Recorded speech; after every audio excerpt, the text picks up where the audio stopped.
Okay, I guess I'm ready. Good Friday morning, Backyard Naturalists. My name is Tim, and I'm glad to be back as host of this week's episode of the Urban Ecology Center's weekly Backyard Naturalist virtual series. After a little time away, if it's Friday morning at 9 a.m., which it is, then we're bringing you a new episode, uh, no matter the weather. Today's episode was going to be about frogs. It was going to be a sequel to the first frog episode from a little while back, actually from the beginning of March, which is like 3.5 months ago now. Um, but this Tuesday evening, I just gotten back from a nice vacation, and I bit into my first watermelon of the season, and I, I'm not exaggerating to say that that was just a transforming heavenly experience. Like all my senses were singing and dancing. It just tasted amazing and so refreshing.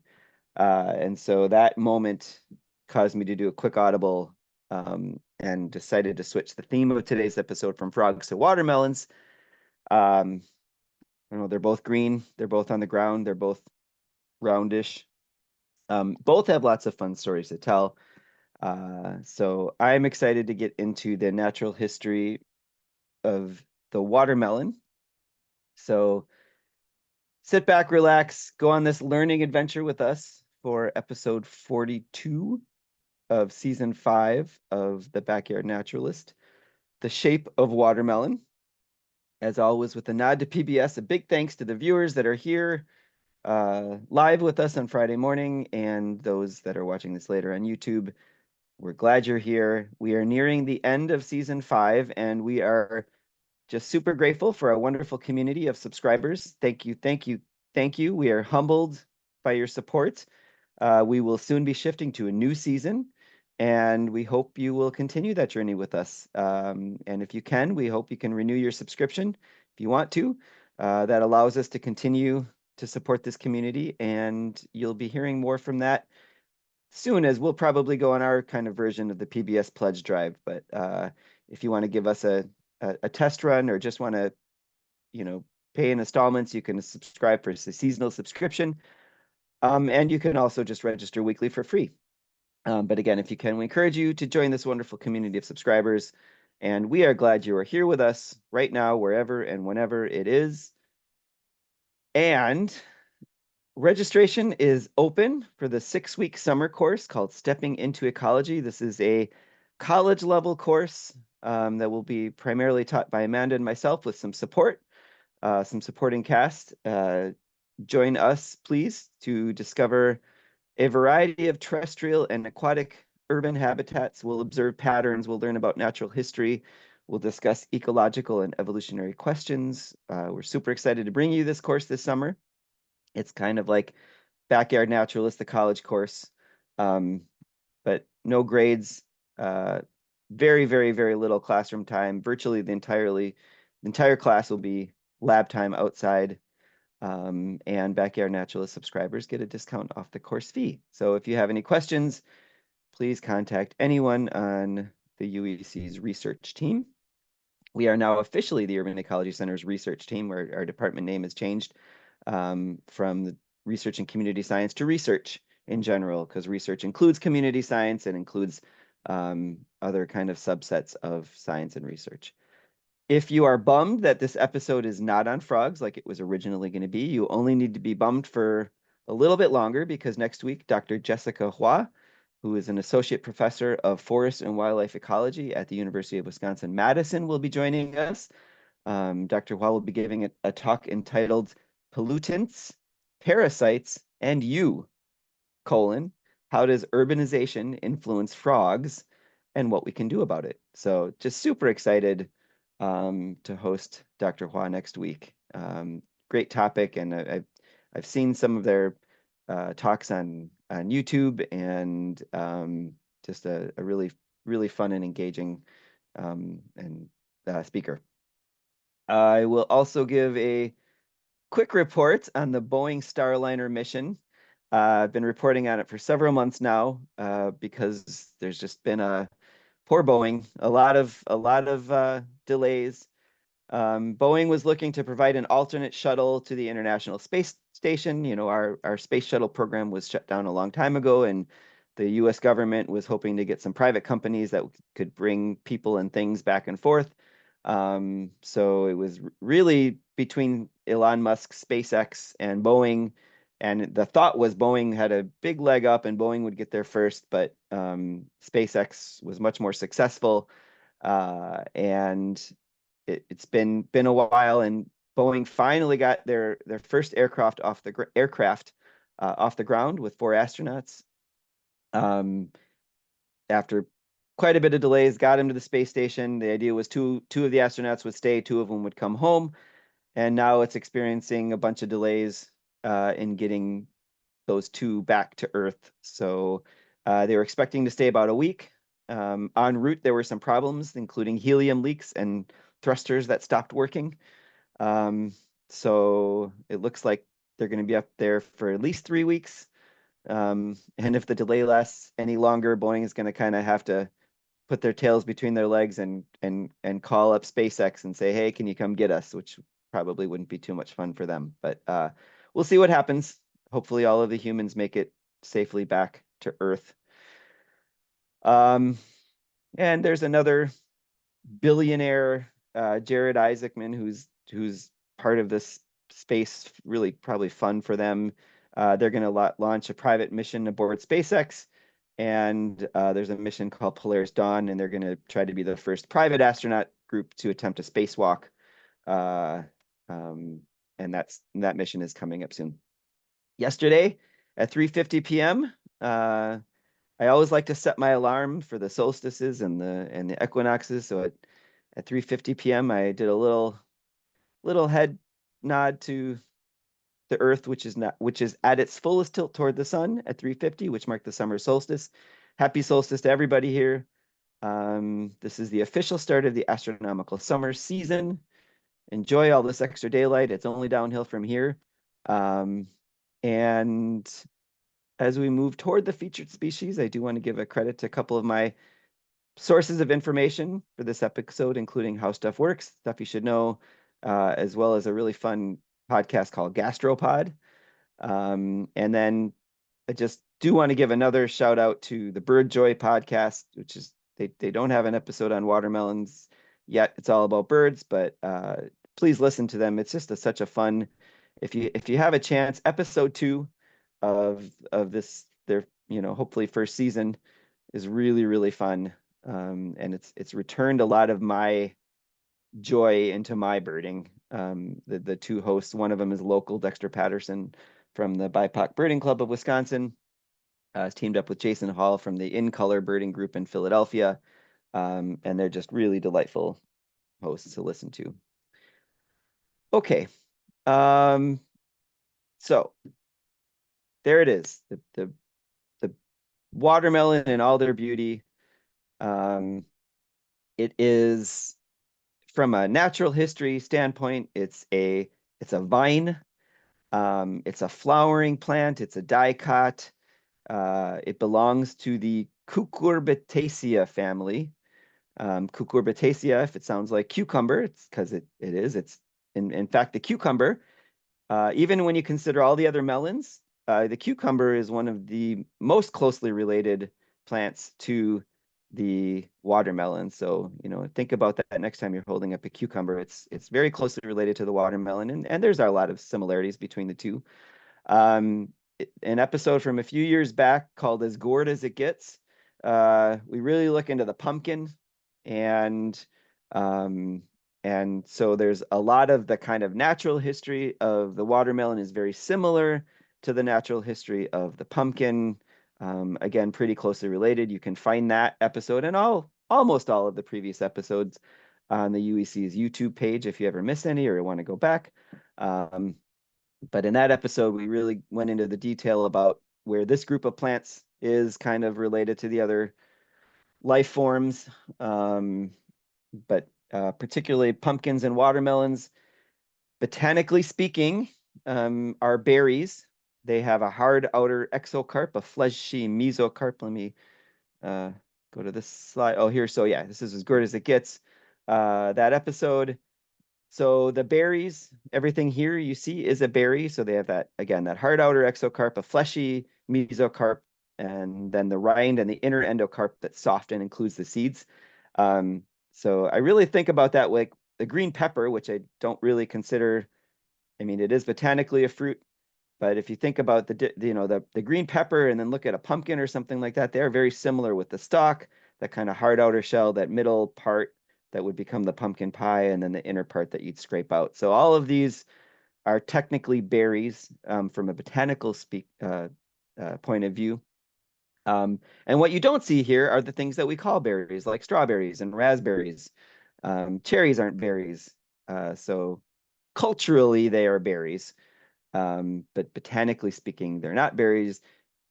Botanically speaking, these are also vegetables because a vegetable is technically any part that's a vegetative matter of a plant. But again, that's culturally and I guess culinarily speaking, um, it's a different category of vegetables, fruits, and things like that. So these are all berries. Um, all of the berries, including the melons and things like that. I mentioned the watermelons. I mean, apart some varieties and things like that, the watermelon and the cucumber are very closely related. You can see the different layers, the soft and squishy seed-filled center. Um, all parts of the watermelon are edible. Uh, all parts of the pumpkin are edible too. It's just for some of us trying to eat the outer part of the pumpkin or the watermelon would be really tough. So you have to prepare it. In some ways, cook it, pickle it, fry it. There's a lot of ways you can eat the skin of the watermelon or again, pumpkin and cucumbers and all of those uh, similarly related berries. Most of the parts, most if not all the parts are edible. The watermelon is in the genus Citrullus, and there are 7 species in this genus. They're all vines. And again, so a lot of times when you grow them, you can see the little tendrils that grow out of the vine, whether it's a cucumber or berry. With a fruit as heavy as a watermelon, you're not going to be probably putting it up on a trellis unless that trellis is, stainless steel or something. A lot of the modern ways that farmers are growing strawberries probably include ways to hang the berries, but for all intents and purposes, it's a ground berry on a vine. Um, and one of the things that probably surprised me most about the watermelon is how popular and widespread it is. So Citrullus linatus is the species. Um, it is one of the ways that, well, I mean, there's a lot of evidence that shows that the watermelon has been grown for a long time, and it has spread to different parts of the world a long, long, long time ago. So sometimes you'll get a fruit that pops up and spreads, and one of the ways that it's reinforced that this is a really ancient uh, the watermelon has an ancient relationship with humanity around the world is that the root word for watermelon is different in a lot of the major languages. So English, Arabic, Hebrew, Sanskrit, Greek, Spanish all have different root words for the watermelon, which indicate a pretty long relationship with the culture. So there's 1,200 roughly varieties of watermelon around the world today. Um, but the original watermelon, at least the domesticated watermelon, came from the northeast part of the African continent. Where its ancestors grew is still a bit of a mystery. Some say the Kalahari Desert, some say other parts of Europe, but likely was domesticated in present-day Egypt or Sudan. And the first evidence we have is the Nubians that originally domesticated the watermelon. This would be more than 5,000 years ago, and it appears in limestone reliefs. Seeds and leaves have been found in Egyptian tombs, including in King Tutankhamun. And so it's the Nubians that really begin the process of turning the watermelon into agricultural product. They start selecting for varieties that have favorable traits. The original traits that they're selecting for are not sweetness. This is a drought-resistant plant. Kind of hard for me to make that connection that the watermelon is a drought-resistant plant. It can grow in the driest areas. And from a human perspective, that's good because it's kind of like a canteen. If you need water, if you pick a watermelon that can grow in the desert, you have a storage space, like a storage container for fresh water for up to months after you pick it. So it's really kind of that initial product was water, or the initial benefit of the watermelon was water. So then it allowed it to spread across the world. Initially, it was a very bitter plant. Um, so among other traits, I'm sure the Nubians started selecting for taste, but as well as water retention, as well as drought resistance, and some other traits. So the evidence shows that the watermelon likely arose from a melon that is still with us today, the Kordofan melon. So again, the early versions of the watermelon, much paler, much less sweet, even pretty bitter. Um, and the early humans ate much more of the plant than we typically do. I mean, I'm going to think the typical cut up the watermelon, eat the flesh to, whatever degree you like to go towards the rind where it gets a little more bitter, and then, spitting out the seeds.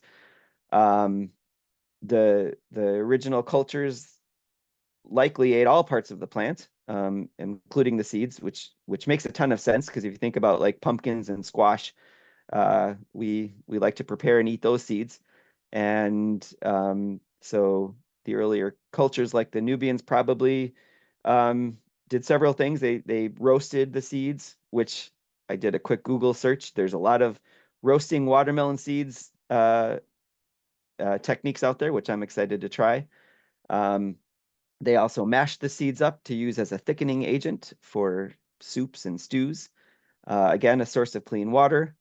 And again, you're starting to breed for sweetness, but also like how easily you can travel with them. So it soon starts to spread initially across the Mediterranean to southern Europe. And that's happening about 2,500 years ago.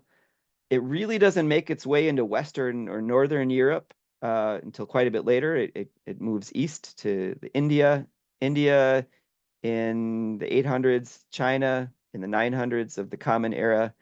Again, it can spread so easily because it's drought tolerant. And today, watermelons can grow just about anywhere in the world. Relatively speaking, even though I think probably associated with Fourth of July picnics and things like that. It is relatively new to the Americas, relative to the rest of the world, and most likely brought here during the by West African enslaved people in the brutally harsh days of that enslaved people trade. It's also thought that the Spaniards kind of hastened the arrival of watermelon to the Americas, probably arriving first in South America and Brazil. And the indigenous humans that were here took very quickly to it, and grew them and traded them in abundance with their trade networks. So that by the time you get to the 1600s, when you're starting to get more Europeans over to like the northeastern part of the United States, they were already here. Watermelon was already a thing, and so a lot of Europeans assumed that it was a native plant to the Americas because it was so widespread when they got here. Um, but that spreading had happened before they got here. Um, so at this point, most of the watermelon, you have people all around the world now that are breeding it for favorable traits, and you're starting to get a lot more varieties. Again, they're looking for flavor, how well they travel, how resistant they are to drought, and uh, you know, insects, pests. Uh, the Usually the sweetest varieties didn't travel well, so the sweetest varieties kind of stayed local. You had to travel to those places to get them. Um, but people all over the world working on this, including Thomas Jefferson at Monticello. The enslaved people that brought watermelons to the Americas also were able to support themselves outside of the plantations that they were forced to work in as watermelon farmers. Then the plantation owners, to them, this represented kind of a free and independent enslaved human, or more accurately, a threat. And so this began the really unfortunate, really stupid, racist trope of Black people and watermelons. Even though everybody was enjoying watermelons to the same degree, it was a chance for the plantation owners to ridicule and to demean, associate people with laziness and uncleanliness. Shows up a lot in the media, like the particularly racist movie, The Birth of a Nation. Just one of the really just stupid, awful parts of our past. If you fast forward to 1954, a man by the name of Charles Andrus, who worked for the Vegetable Breeding Lab of the USDA's Agricultural Research Service, he develops a watermelon variety known as the Charleston Gray. So popular that today, 95% of the watermelons available are from the Charleston Gray lineage because it's so flavorful, it travels well, it's resistant to pests, and it represents a huge threat. Pretty much all of the worldwide eggs of watermelon are in one basket.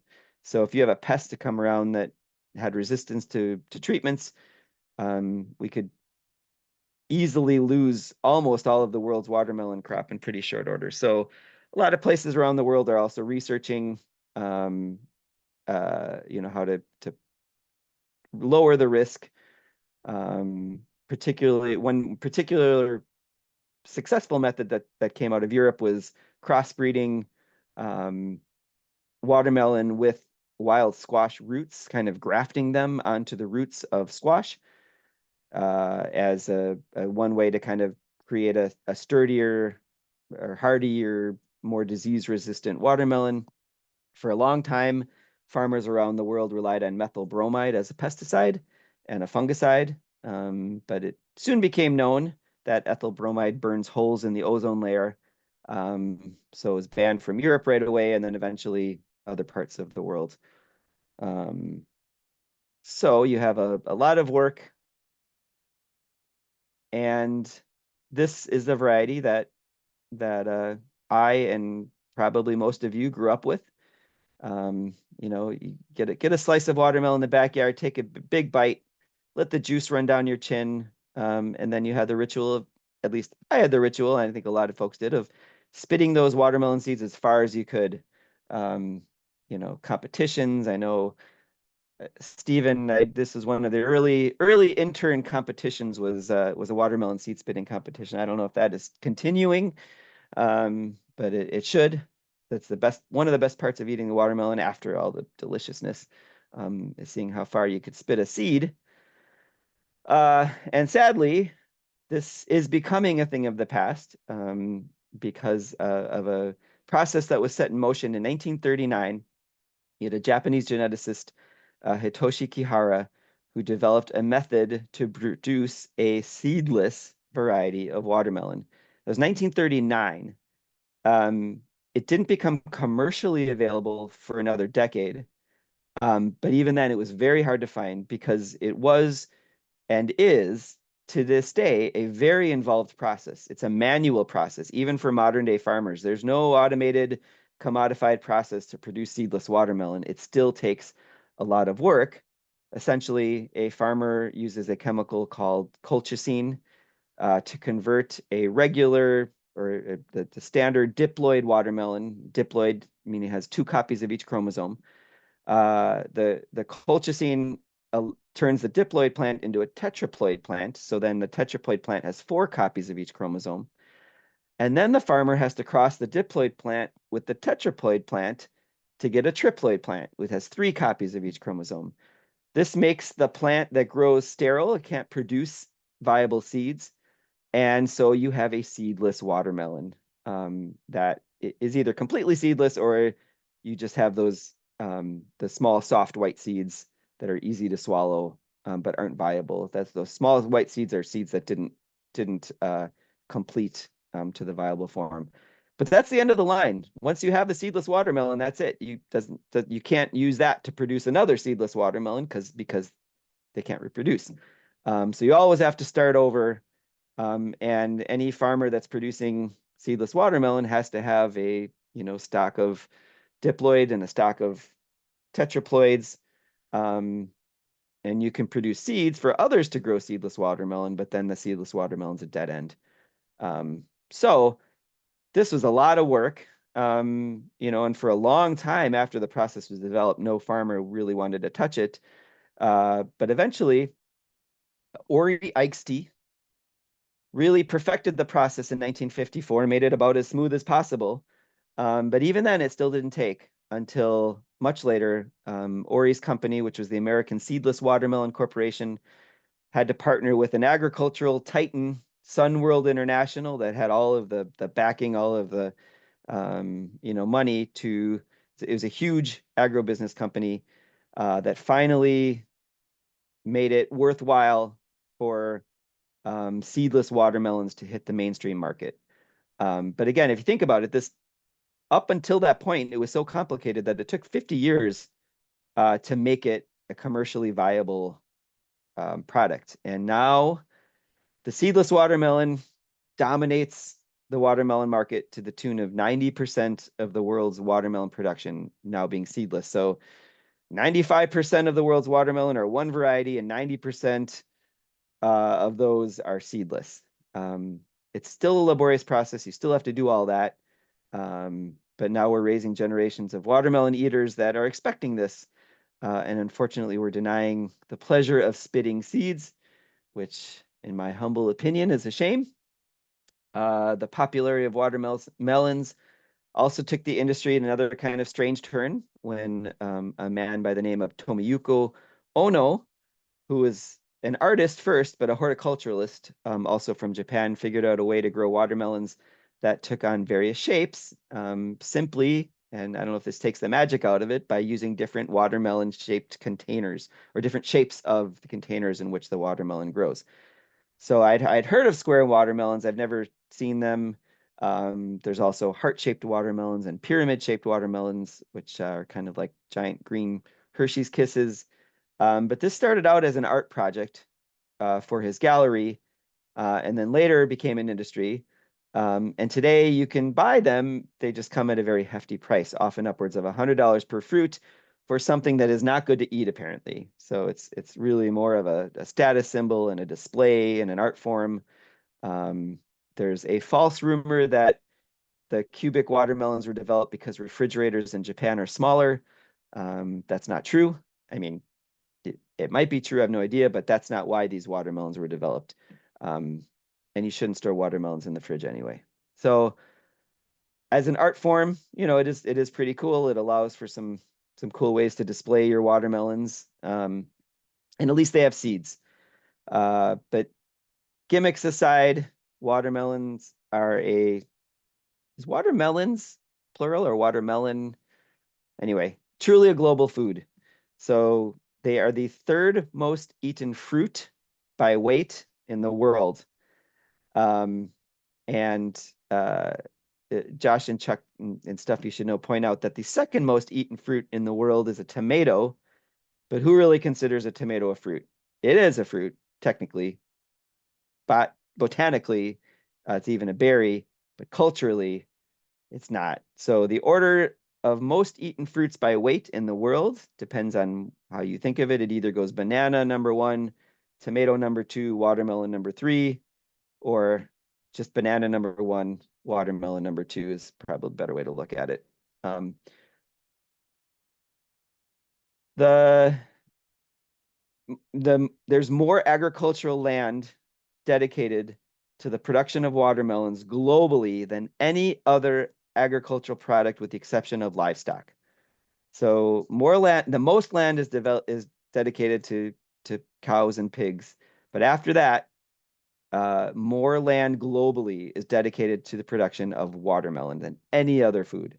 In the United States, about 2/3 of our watermelons are produced domestically, mostly in the South, places like Florida and Georgia, Texas, California, where they can be grown year round. Most of the rest of our watermelons come from Mexico. We can, of course, grow watermelons up here in Wisconsin and in the north. It's just that they don't do well in the cold, and so we have a much smaller window of time to work with because we're talking about roughly 100-day growing season that's needed to produce mature watermelon. So obviously there's ways around this. A lot of folks up here will get a jump on the weather by planting the seeds early indoors using greenhouses and that kind of thing. They really do need space. A typical watermelon plant needs the most, 25 square feet of space to grow, which is probably why so much land is dedicated relative to other fruits. Um, we do eat a lot of watermelon in the US. We eat 5 billion pounds per year, which comes out to about 15 pounds of watermelon per person. I can attest that my kids eat way more than that, probably 10 times that amount. But again, the US is a relative newcomer to the industry. It's been around for thousands of years. So 15 pounds per person here is nothing compared to China. In China, the average human eats 110 pounds per person per year. And there's a lot more humans there, so that leads to about 150 billion pounds per year. So 15 pounds per person in the US, 110 pounds per person in China, 5 billion pounds in the US, 150 billion pounds in China. And so do have to ask, because watermelons are so delicious, how healthy are they really for you? I think the answer is complex. We can just leave it at that and say, go ahead and eat watermelon. They're so sweet. And I know my wife keeps reminding me that sugar takes more forms than just the table variety. So just because it's in a fruit doesn't mean it's not, bad for you. But a 1 cup of watermelon has 46 calories of sugar. And there are small amounts of vitamin A, vitamin C, vitamin B6. They have some amino acids. They're touted for anti-inflammatory properties, for fiber. Obviously, a lot of water. About 95% of what you're eating is water. So very refreshing. And again, one of the reasons they spread around the world is this kind of natural canteen for pure fresh water that could be stored for months. They're likely slightly diuretic, which is good in some circumstances, maybe less good in others. So I think healthy for sure. And apparently, watermelon becomes kind of a superfood if you cook it. Cooking releases lycopene, a pigment that's a like super antioxidant. You hear about that in tomato sauce. But cooked watermelons have more lycopene than tomatoes. And I do love grilling watermelon, and if you haven't tried it, you should. So for me, I'll eat my watermelon raw. I will grill it if I get a chance. Some folks like to pair it with salty things, spicy things. And my good friend Chris Satmary, after hearing about today's topic, sent me an email saying that her favorite way of eating watermelon is with feta and olive oil and then various spices. So that sounds delicious. And Chris also shared a video with me about the best way to cut a watermelon. So I'll share that link. We'll watch it at the end of the video. I can't share it now because of copyright laws. I haven't tried it personally, but pickled watermelon rind is a thing. You don't have to pickle it to eat it to make it edible. You can also saute it. There's other ways. Um, there's variations of this theme, which I also have not tried. And uh, and then there's the watermelon flavor, which is its own world. Apparently, uh, for watermelon and bananas in particular, it's extremely difficult to produce that flavor in the lab because the chemicals are just extremely unstable and break down really quickly. So watermelon joins banana as probably the least recognizable flavor transition from fruit to flavoring to candy. I mean, they taste good, I think. Don't get me wrong. But it's just they're nothing like the original. And Chuck was wondering like if they weren't red or yellow to remind you of those flavors, would you even like notice that it's actually trying to be banana flavored or watermelon flavored? Maybe not. Um, but if you are in a grocery store and you're trying to tell if a watermelon is ripe, apparently knocking on it, which is fun, and makes you maybe look like a smart shopper, doesn't really tell you much. What you're looking for is the bald spot in the watermelon. If that's where the watermelon was, or bald, less, not the green color. So it's where the watermelon is resting on the ground. If that spot is white or light green, the watermelon's not ready. But if it's yellow or cream colored, then it is ready. So that's what most people say you're looking for to see if a watermelon is ripe or not. So um, there are a lot of varieties of watermelon out there. Uh, if you you know go online, you can see these crazy colors of and shapes and sizes of the different watermelon. Um, I'd go ahead, experiment. Mark Twain said that when one has tasted a watermelon, one knows what angels eat. So I'm going to take the watermelon with seeds. Um, and one more thing about seeds, definitely fun to spit, but if you're not going to spit them or you're not going to plant them, try eating them. I'm going to try eating them. So the the the flesh is the best, but the seeds are apparently super healthy. So we roast pumpkin seeds, we roast squash seeds, roasted watermelon seeds are a thing I'm going to try. The seeds have added nutrition. They have magnesium, they have zinc, iron, calcium, protein. They have healthy fats, and apparently a lot of other health benefits. So again, a lot of sources on the interwebs about what you can do with them. You can channel your early humanity and grind them up in a flour as a thickening agent. You can roast them, swallow them whole. I have been assured that swallowing a watermelon seed will not result in a watermelon plant growing in your stomach. So, thank you, watermelon. Thank you for all you do for me, and my family and the world.